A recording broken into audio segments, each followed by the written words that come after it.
Welcome to This Explainer. There's a really common talking point in global geopolitics right now, and it's this narrative that Iran is effectively holding the world economy hostage.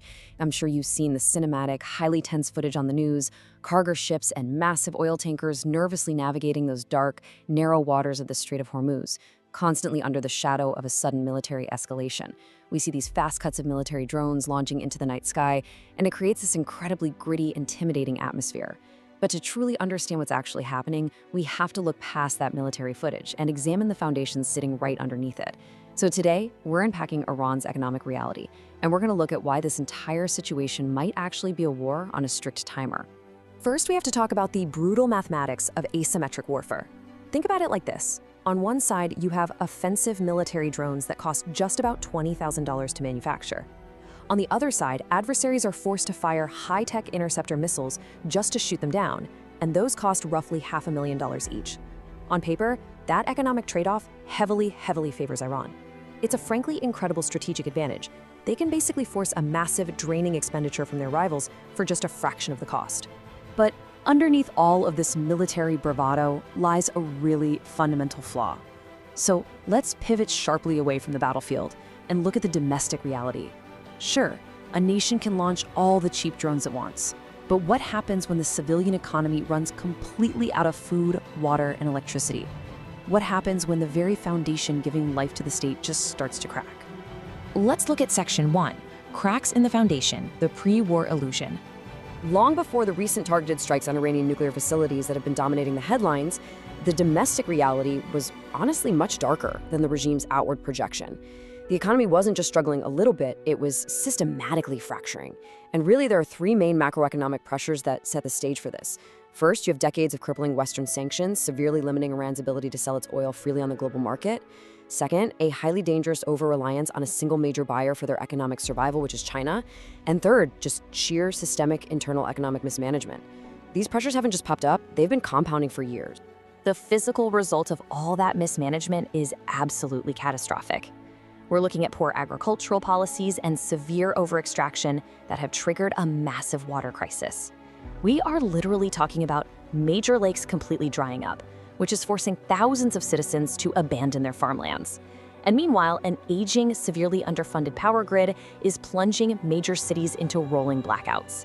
So you have dry riverbeds on one side and totally dark city grids on the other. Which brings us to this next number, which is frankly staggering: 2. Iran currently sits on the second largest natural gas reserves on the entire planet, and yet their major cities are facing rolling blackouts.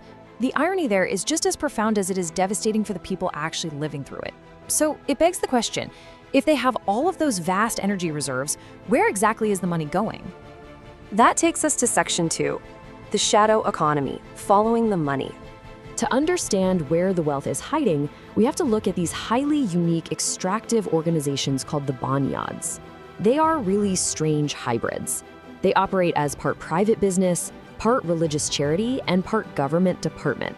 And thanks to that very unique status, they pay zero taxes, they entirely bypass standard financial regulations, and they use their sheer weight and political connections to just crush any normal business competition.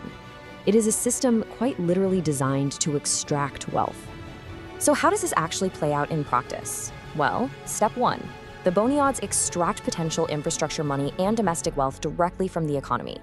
Step 2, they funnel all of that through their unique structure, bypassing taxes and government oversight completely.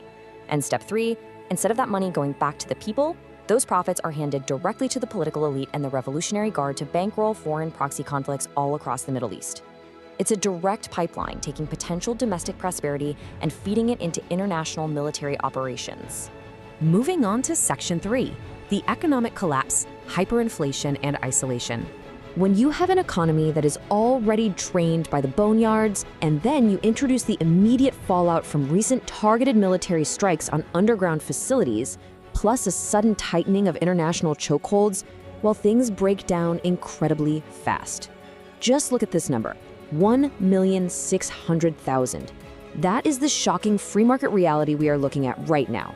The Iranian rial has completely collapsed.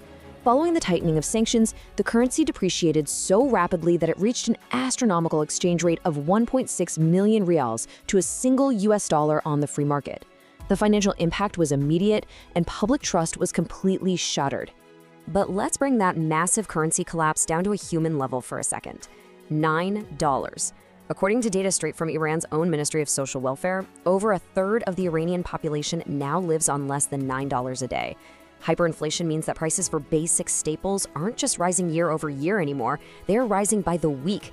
The purchasing power of the everyday citizen has basically just evaporated. And keeping with the data from the Ministry of Social Welfare, the severity of this hyperinflation is taking a devastating physical toll. Over 50%, literally more than half the country, is now considered malnourished. A currency collapse of this magnitude isn't just some abstract economic event on a chart, it is physically starving the population.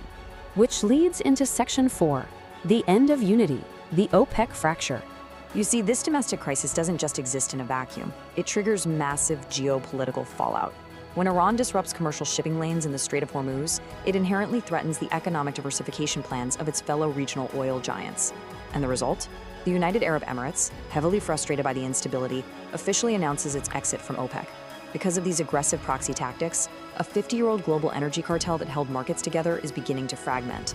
This effectively strips Iran of its last remaining shred of international economic leverage. Finally, Section 5, the real timer, conclusion. Let's contrast the facade with the reality one last time.